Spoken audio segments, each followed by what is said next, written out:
something we haven't been doing so far this season in the franchise is critical situations, and I'm a fan of these critical situations, so that's what we'll be doing here today. This could be a short episode, could be a long one, all just depends on how many interesting critical situations we get for the month of August. I am planning on doing the entire month here in today's episode, kicking things off here with a closing situation against the Mets. Rockies lead 2-1, 2 runners on base, and 1 out here in the top of the 9th. Ronnie Mauricio up to the plate.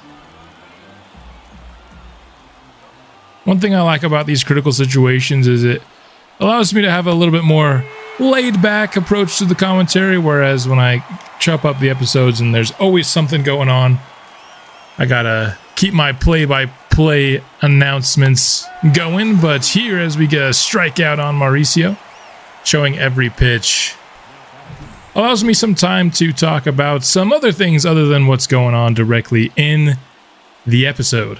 One thing I wanted to talk about, brought up in the comments, is just how good Rafael Murillo's been. Now, don't get me wrong, we talk a lot about him here on the episode, but he is seriously on a Hall of Fame track so far in this season.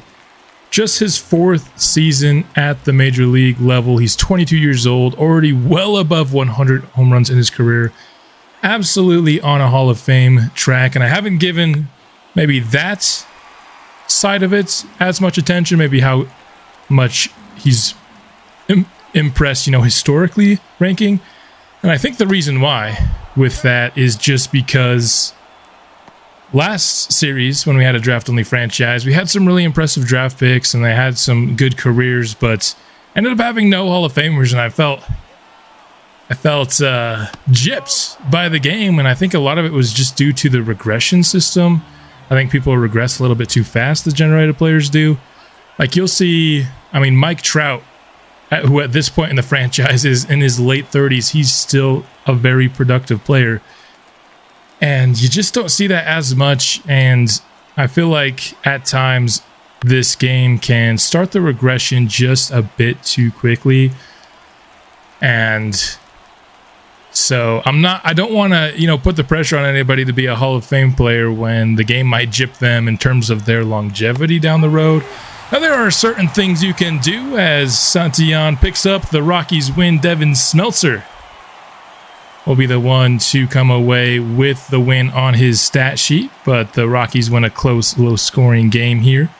But there are some things you can do to kind of counteract this regression. I can go in and, as long as they're actually having a good season, I can manually, undo a lot of the regression if it's something that I feel like is too early. That's just a lot of work, but it could be work worth doing here. As we see the stats here, and that kind of goes into the second comment that I wanted to comment about here, is that I could certainly do a better job showing stats in these games sometimes. I know, in other series with YouTubers that I really respect, they do a lot more time watching the box scores and seeing, who's playing well at certain points in the season. That's just something that personally I don't find as interesting. I'm much more interested in kind of how somebody's doing, in the bigger picture in the season compared to, if they had a good game here or there. Now, I know a lot of people do have interest in the box scores, so I should do a better job of highlighting those, but let me know what you think if you're somebody that does really care about individual games and who's doing well over maybe a stretch of a series or something. That could be something that I incorporate more. I try to give, at the end of the month, we see who had a good month, and then of course over the year we see who's breaking out or maybe not showing up as much as we would hope, etc., etc. But I don't do so, on the more micro level. So there you have that. Rafael Murillo hits this one pretty deep, but it is caught over by Matt Cronin. We do advance to third, and Logan Cerny wearing number 14 for some reason. He's been wearing 9 since he got here. For some reason switched to 14. Not quite sure what caused that. But Neil Dorsey now with a chance, bottom of the 8th, to give Colorado the lead, or at least tie this game up with a sacrifice fly. Another low-scoring game here in the critical situations. Neil Dorsey grounded into 12 double plays this year, which I can't honestly, I don't know, how many grounded to double plays is, average. So I don't know if that's good or bad compared to, how often he has hit. He has not missed a game this year, so he has hit in every single game.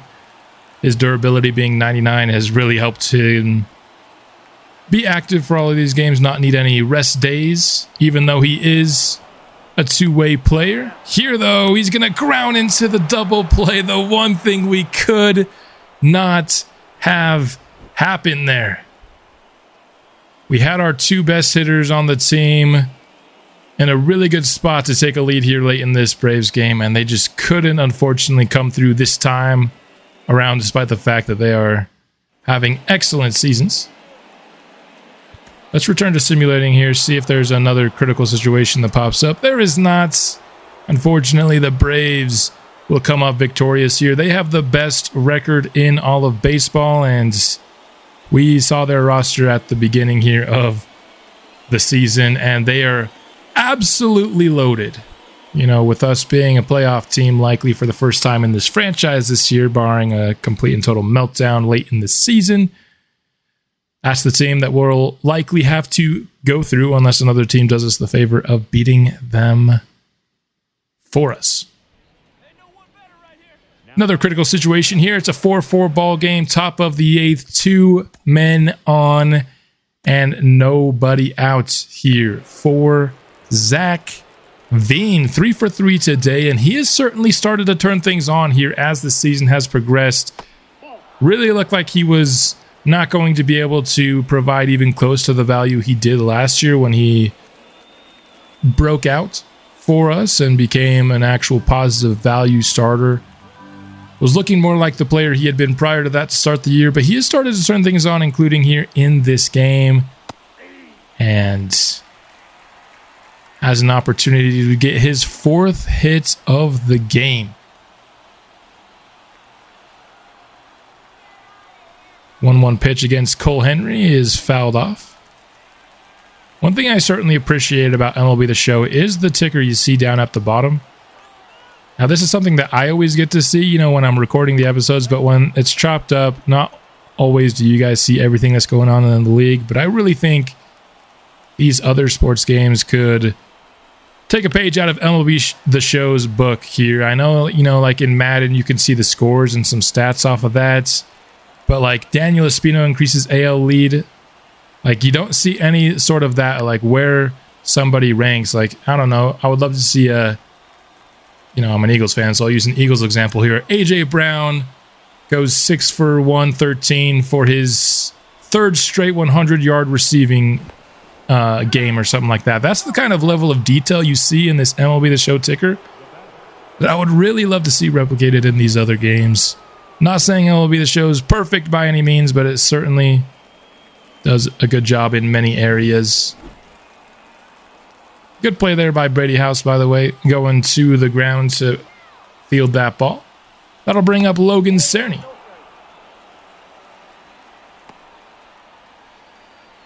He's got men on the corners here. He has 2 walks in this game, showing some nice discipline. Another thing I wanted to talk about that is not even MLB The Show related is just how excited I am for the upcoming college football game. And Figueroa is thrown out there by Elijah Green. The college football game will have to wait. We got to watch this play again. What a play from left field. Catcher had to go for it a bit. It wasn't right on the money, but it was good enough to get Figueroa out. Later on in the same game, we see Figueroa up to the plate now in extras. 2 men on, 1 out for the Rockies, trying to build a lead before we kick things over to the Nationals here in the 10th. The thing I want to talk about with college football is I know it had a big time reveal trailer that showed a lot of gameplay stuff, and there were some videos released on it that I think did a really good job explaining just what to be excited for here. What I wanted to say about it is I've started to actually look into teams that I want to use for my NCAA College Football 25 game, and there are so many good options. I feel like maybe it's just a factor of the game not being out for a decade, that you don't really have teams that have been overused the last couple of years because the game hasn't been out. Of course, there's still been a lot of content on NCAA 14 for all these years, but all these rosters are going to be so different. I mean, the quality of the roster might not be super different than what it was in NCAA 14. But I've officially narrowed my list down to 15 schools, and I know that seems like a lot because it is. Omar Figueroa having just a really tough game here, gets thrown out, and now grounds into a double play.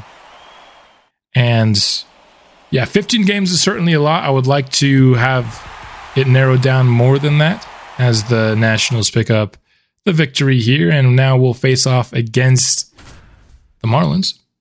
But I just can't get it going under that right now because I'm so interested in so many different types of rebuilds, whether it's a bad team in a power conference or a team outside the Power 5.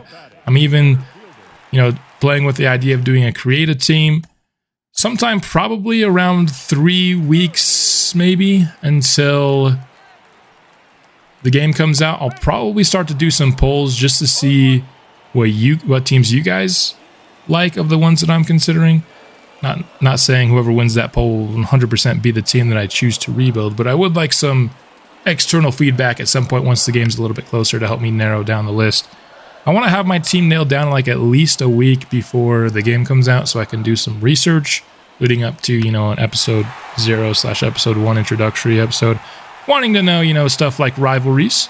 Logan Cerny, 2-run walk-off homer to win the game, still wearing number 14 for some reason, but 444 feet for the center fielder. His teammates greeting him at the plate for an awesome moment for the last position player, Rule 5 pick, still kicking around in this series as an everyday player. Logan Cerny has made his fair share of memorable moments in this series and has vastly outperformed what I thought he would be when we picked him up in the Rule 5 draft. A lot of his highlights are defensive, but he has hit a decent amount of home runs considering how his power numbers are. He's hit more home runs in the games that we've watched than I ever thought he would. So probably the best Rule 5 pick I made in this series. Him and Devin Smeltzer, I'd have to say, are the two best. Santillan's been a good closer for 2 years. Those are probably the three best Rule 5 draft picks I've made in this series. But 9 hits for Colorado, 6 for the Marlins, and a 3-2 victory. Win goes to Jeff Ramirez, his second of the season. Here's a quick little snapshot of some of the highlight players here for this game. 4 for 4 for Logan Cerny is an awesome way to end off the critical situations portion of this episode, and thus the gameplay portion of the episode. Still have some things that I would like to discuss as we get through the month of August and into the final month of the regular season. We have now reached August 31st here in the franchise, and before we get to September, I do want to make some changes to the 40-man roster. One thing I learned is that if you want somebody to be playoff eligible, it says they need to be on the 40-man roster by September 1st. But if you put them on the 40-man roster on September 1st, it will not count.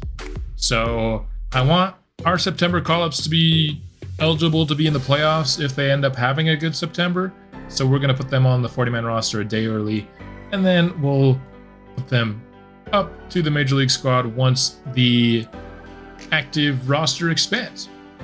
So I've put a lot of thought into who I think should get added to the 40-man roster and get some time in the majors.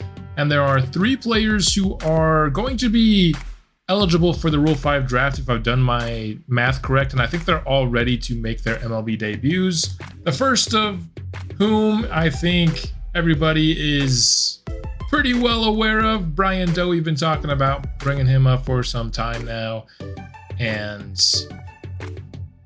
it's time. He's 83 overall, and Logan Cerny, he's on a hot streak now, yes, but I think his time is coming to a close as our center fielder. I don't know why his number randomly changed to 14. It's been 9 forever, and I didn't add anybody to the roster that would make him not be 9 anymore, but it is what it is. Brian Doe, he'll get called up in September now on the 40-man roster. The 2 other players that will be Rule 5 eligible that I wanted to add are Herb Reyes, who is on a cold streak but has been very good this year.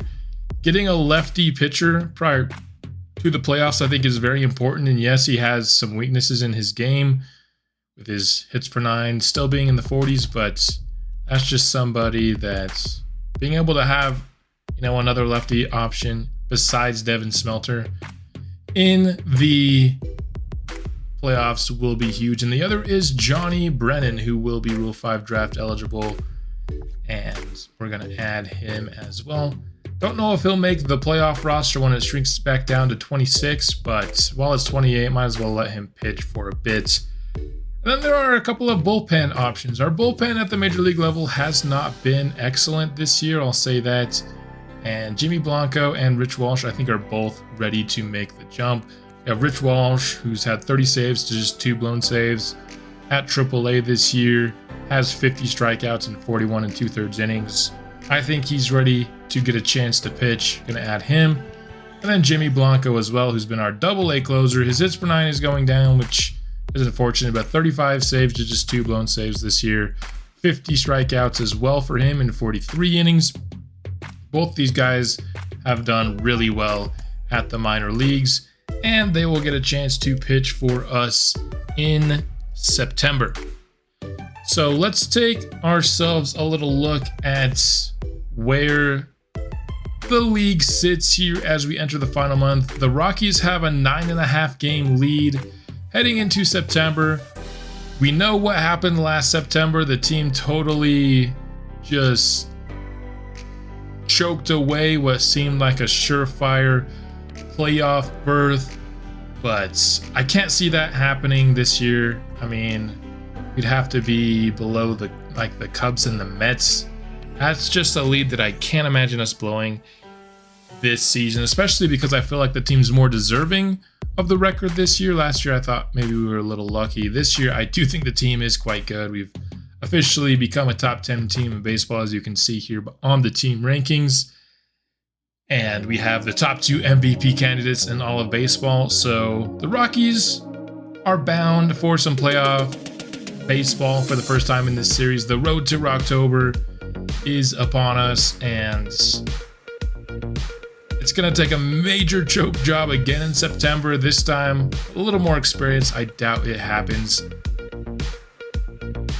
Next thing I wanted to look at was just some of the league leaders in various categories. We have Rafael Murillo coming in at number 3 in the NL in batting average. Zach McKinstry here is a big surprise, I would say. 85 overall, 33 years old, killing it this year. 99 discipline on him.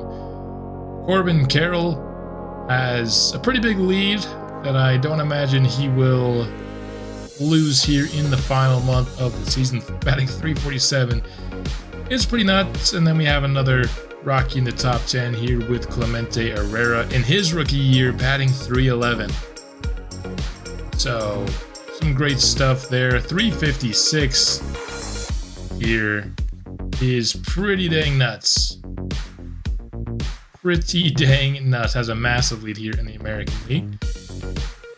For hits, Neil Dorsey actually leads us here. Kyle Brown tied with him. These guys just play more games. They don't sit very often, so that's why they have more hits than Rafael Murillo. And the most hits in baseball goes to Corbin Carroll. If you go to doubles, Corbin Carroll already with 50 this year. Murillo with 37. We got Kyle Brown at 35. Jason Lindsay here at 36. And then only one person over 40 here in the American League. Triple, we got double digits from Acuna and Pete Crow Armstrong. And then Duran and Jordan Westbrook in the American League. Home runs, we have a tie. Murillo and Dorsey remain tied atop the league. Here they have a 3 home run lead over anybody else in either conference. Shohei Ohtani has definitely picked up the home run pace here late in the season.